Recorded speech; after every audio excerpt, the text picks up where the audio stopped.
here in Oakland, but we are also national. We've taken the lead on the ADU movement, but it's about affordable housing as a whole. Just in the last 2 months, I have personally been on 2 White House calls discussing unique financing for ADUs. We have a working group with the California Housing Finance Authority for a now $40,000 grant. We're working with permits. We're helping people navigate and fight local permit offices, all kinds of great things supporting homeowners. If you want to know what is happening with ADUs, there are new programs coming out almost every day. It is head spinning. And so let me encourage you, sign up as a member of the ADU Coalition to keep abreast. Casita Coalition, to keep abreast of what is happening even with your own project, okay?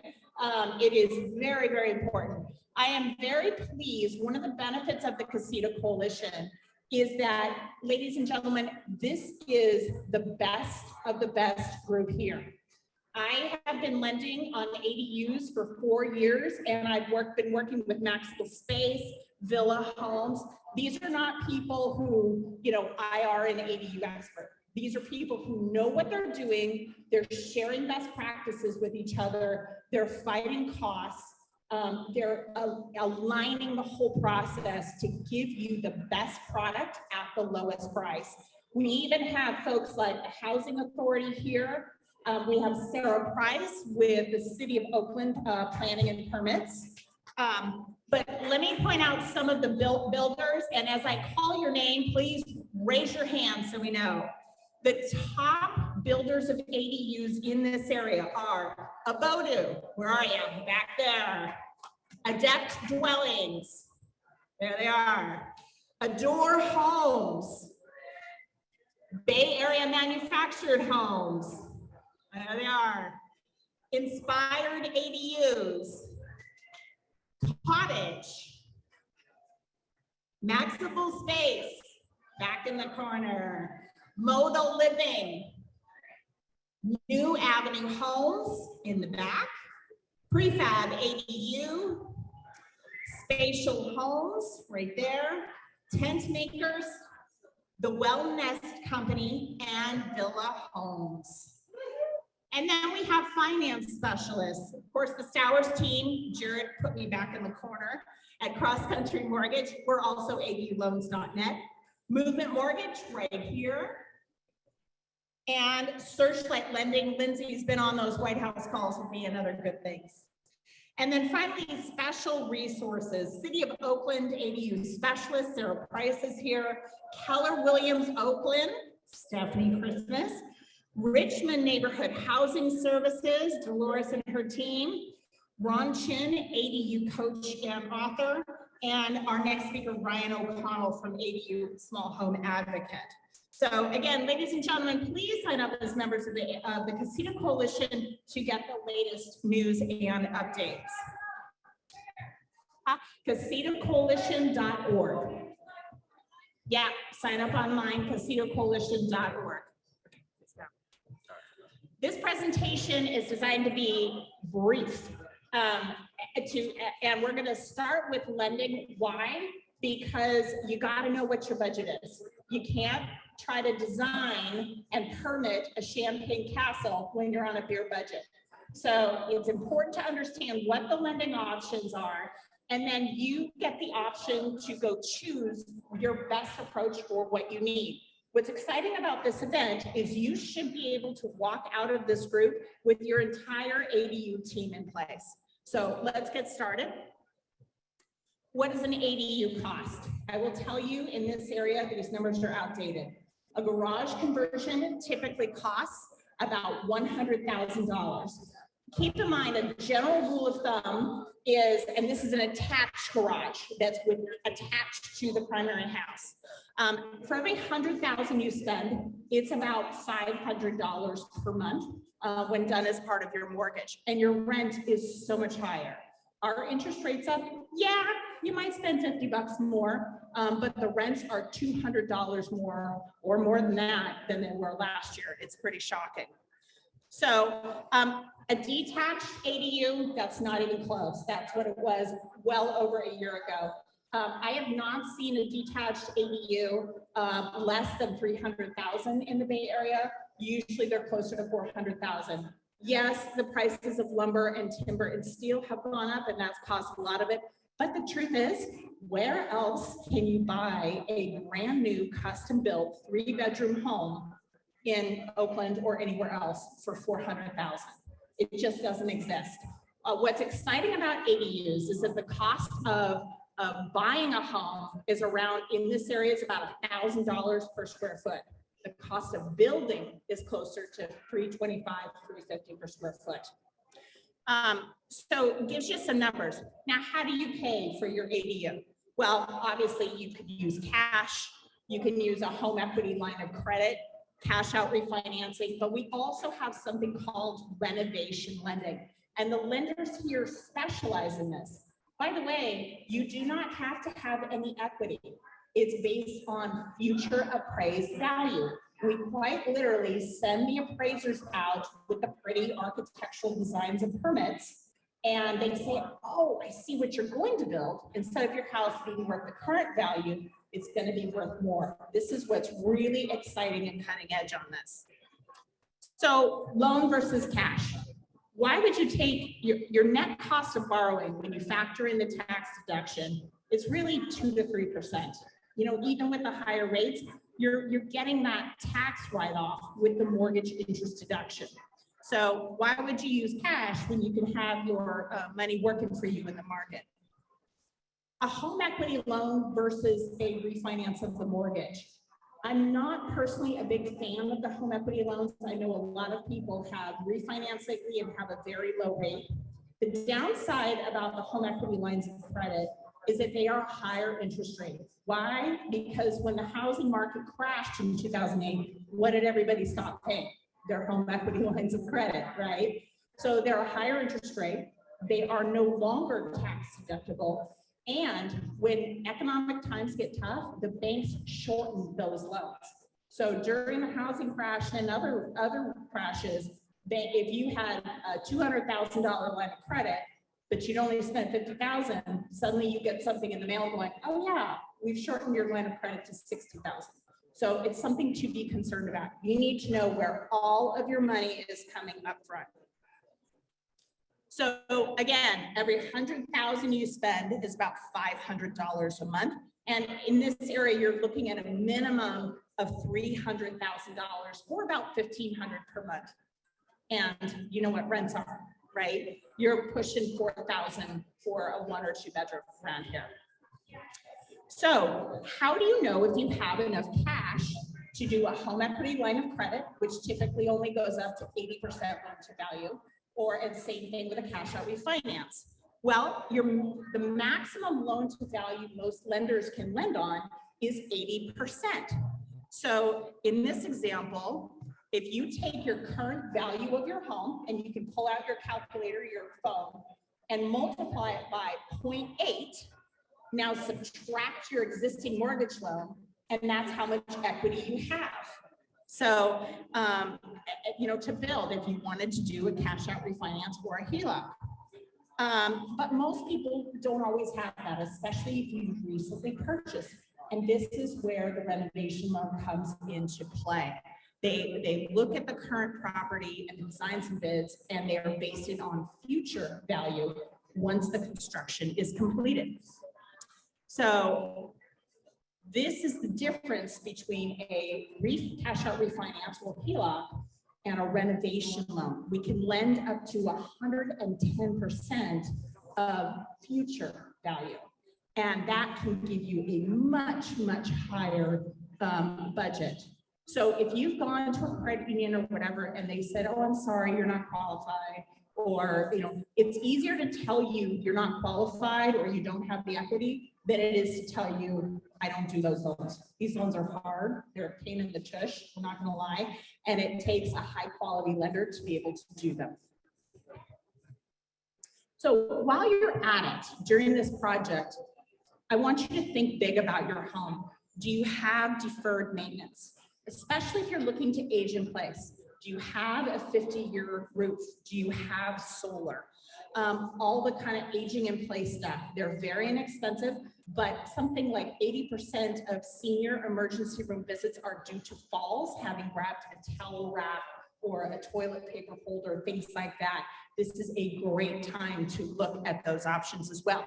You're going to have contractors stomping through your yard. You might as well get what you want in the end and have it paid with one low mortgage rate that's tax deductible. So renovation lending is also very different and much harder, but in a very good way for you. The hard part is my problem. All I ask is a little patience. What Fannie Mae does is they require us to ensure that the thing gets built. If we're lending based on future value, I've got to make sure that that sucker gets built right, and is permitted, and that you're getting your money's worth out of your contractor. So how do we do that? We're required to use a specially certified home inspector called a HUD inspector. They're certified by the Department of Housing and Urban Development, and it's actually their job to physically oversee, vet your contractor, physically oversee the construction, and they authorize my bank or their bank to go pay the contractor in different phases. It's a wonderful set of protection for homeowners. I don't know about you, but when I walk into a mechanics or a contractor, they look at me and go, yes, right? And these guys are designed to protect you so that you're getting your money's worth. Even if it's required as part of a renovation loan, but you can hire these guys privately, and sometimes that's very valuable. So he actually vets all these contractors. This is why contractors are so important. We also, as a bank, vet the contractors to make sure that they are quality, there's no issues, and these guys are the result of that. All of this is very collaborative. As you can tell, this is kind of a timeline. So your first step is getting qualified for the loan, even if you're not going to do the loan now. And frankly, chances are you're not. So then you're going to start your design work. And designs typically take about 2 months, and then you submit for permits. If you're doing a renovation loan, you're going to come back to me and we'll start working on the renovation loan, because permits are going to take 4 to 8 months typically. You probably want to time your construction loan or any type of loan for when your permits are approved, and you just got to pay for them, which is a chunk of change. And also, when your permits are approved, your contractors are ready to go to work. You just need money for it, right?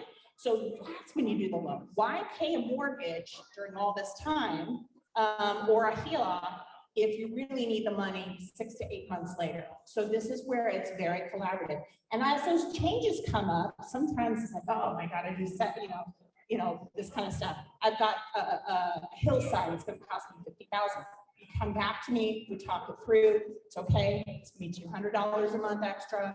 It's okay. This is how we're going to manage that. You're good to go. Go for it. So that's the collaboration we're talking about. So once permits are back, we close the loan and you start construction. We also, here's a little tip. Close the loan on the first of any given month. When you do that, you have no mortgage payment for 2 months. So you're going to pay your mortgage payment, but you're going to pay it to savings. Because now month 3, if you have a $300,000 budget, you're paying $1,500 more a month. So you're going to pull that from savings for month 3, 4, 5, 6. Now your construction's done and your renter's in place. So this is the kind of, this doesn't make a lot of sense right now, but this is the kind of numbers you should have in every detail and the timeline before you even start work. This is the kind of service that we provide. So you always know where 100% of your funding is coming from and so on. I'll give you a warning. The black hole of lending is a half-built project. No lender, not even private money, really wants to handle that. So know where your money is coming up first, know what your budget is going to be. And by the way, some of the other things we do is optimize your rents. So you may think you want to build a 1,200 square foot 3-bedroom, but maybe you want to build 2 one-bedroom units. Sometimes I actually find that is the optimal rent, but it's also optimal for your privacy. So very different product.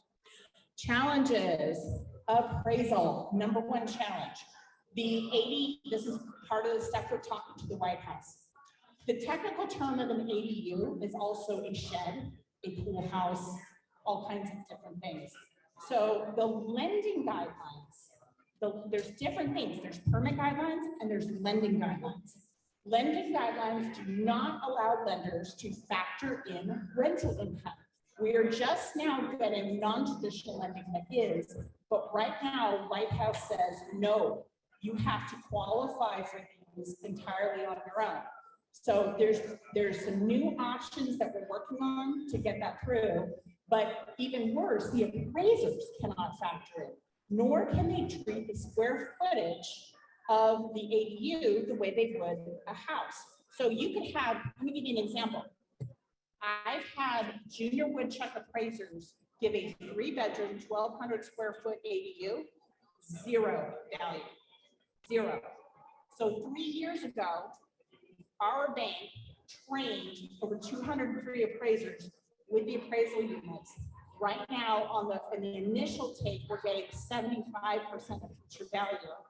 But and then once it's built, we get 100% typically dollar for dollar value. But you've got to have a trained appraiser. So if your product falls out, even if you're doing a rate and term refinance, understand most appraisers will give you 0 value. So you just got to make sure you're working with a lender who has trained appraisers, because the guidelines are from the 1950s. Also stick built versus prefab and modular. To be honest, we're seeing about equal appraisal values. Even in master planned homes, we've seen beautiful HUD manufactured homes, much to the chagrin of the neighborhood, put in a HUD manufactured home, which, by the way, has better earthquake standards than a stick-built home. And they have stuccoed it and roof tiled it, even though I didn't read it, to make it look like a primary home. And it's fabulous. And you've done really wonderfully. So keep your mind open. 6 months of payments can be covered if the project's not is uninhabitable. But most important, beware of low bids. Okay. If you think construction is expensive, try going with an unexperienced contractor. And I see this all the time. People trying to get into business, and they lowball it to get the bid, and then they come back to me, the lender, and says, "Oh, I need another $25,000." It's a great way to complete your retirement fund. So these contractor bids should have an all-in cost and bid that we're dealing with, and that's it. So just beware of low bids.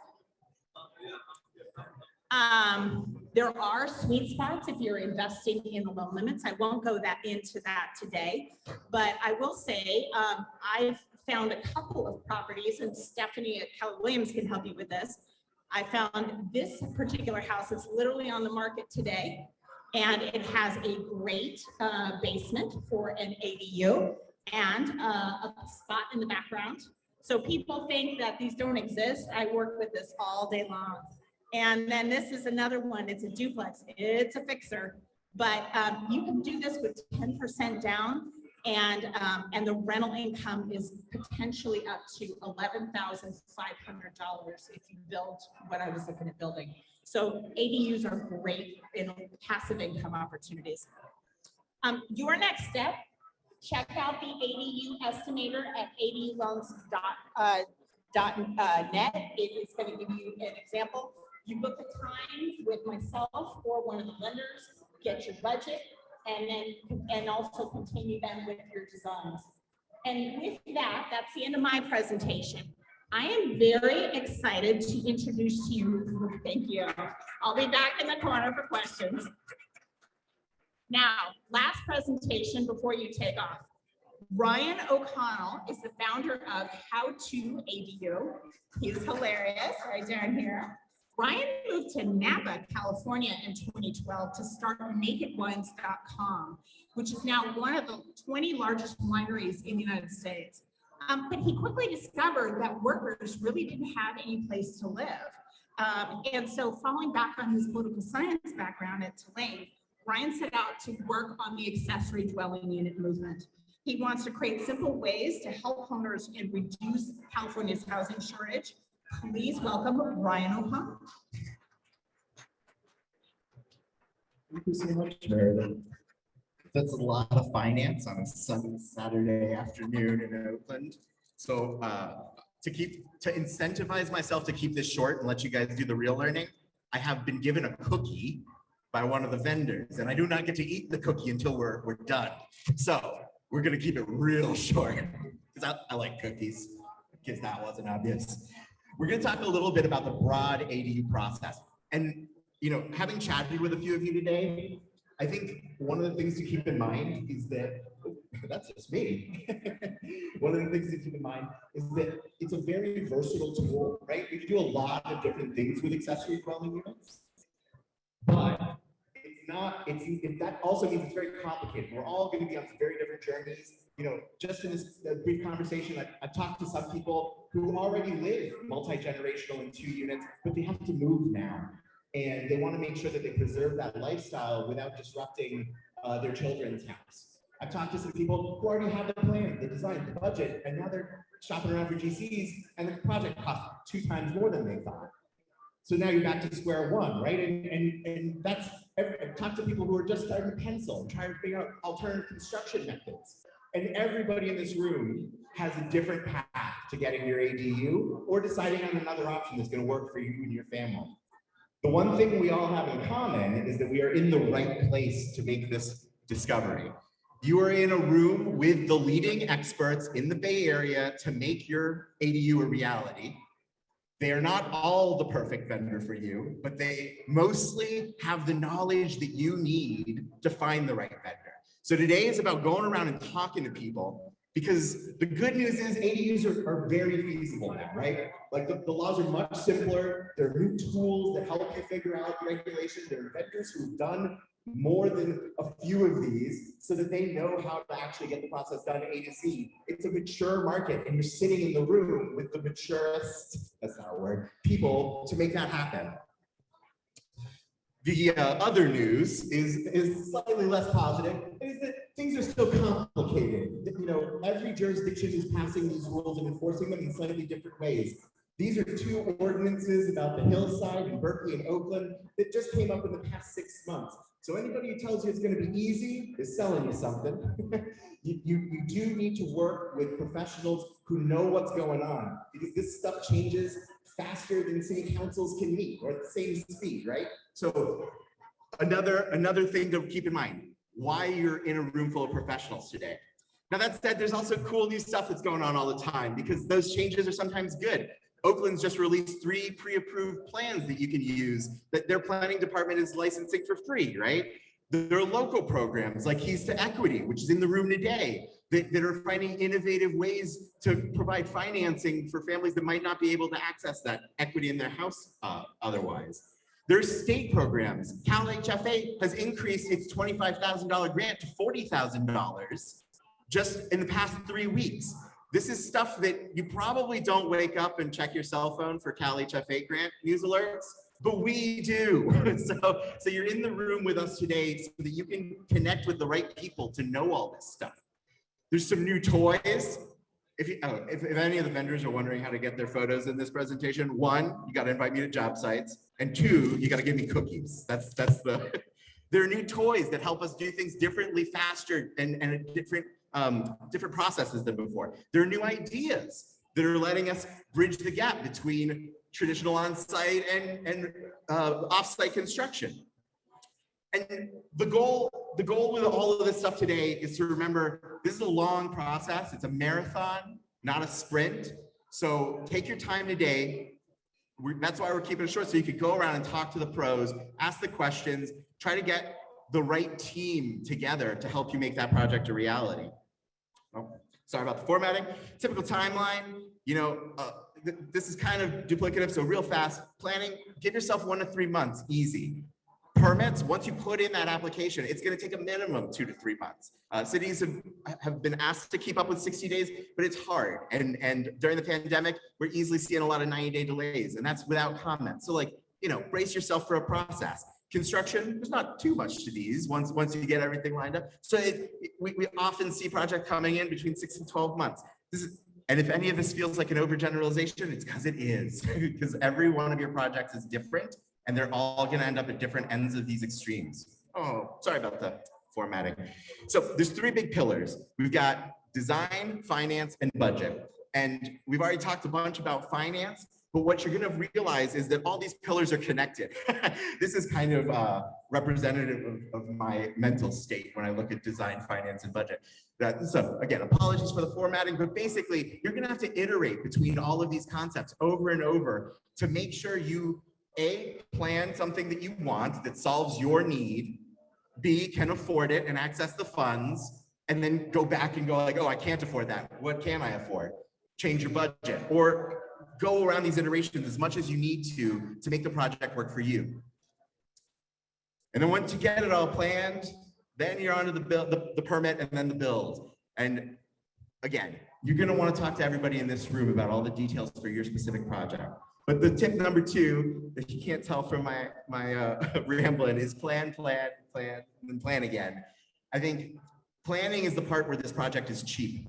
Once you start accessing funds, once you start breaking ground, things get expensive real fast. Things get harder. It gets harder to change your mind. Know what your goals are up front. Talk to as many people now, today, because the project gets harder and harder to change as you go down that road. And tip number 3, keep your eye on the prize. You're building a big old house. People call it small, people call it tiny. These are homes. They make a big lifestyle difference. And you're gonna have some days where you feel great, and you're gonna have some days where you're like, this is hard. But you're building a house. It's worth it. It's worth it. Hang in there. And then tip number 4, meet with professionals today. This is the perfect opportunity. Go around. You're never gonna, I wake up and obsess about this stuff, and I've never been in a room with this many experienced people, this many years on the job. So learn at the feet of the masters today. Later, when you're like, I wish I had talked to more people, go check out this little known YouTube channel called How to ADU, where I just obsess about housing. And like, come hang out with me, please, and learn about housing and build housing, and let's help everybody.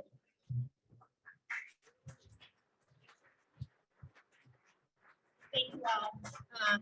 If you would like to stay informed about upcoming webinars or news, please sign up for our mailing list. This was recorded, and as with the slides, it will be on our YouTube page and on the website. If you have any questions about the organization, please feel free to ask the staff who are here today. And with that, go build your team. Thank you.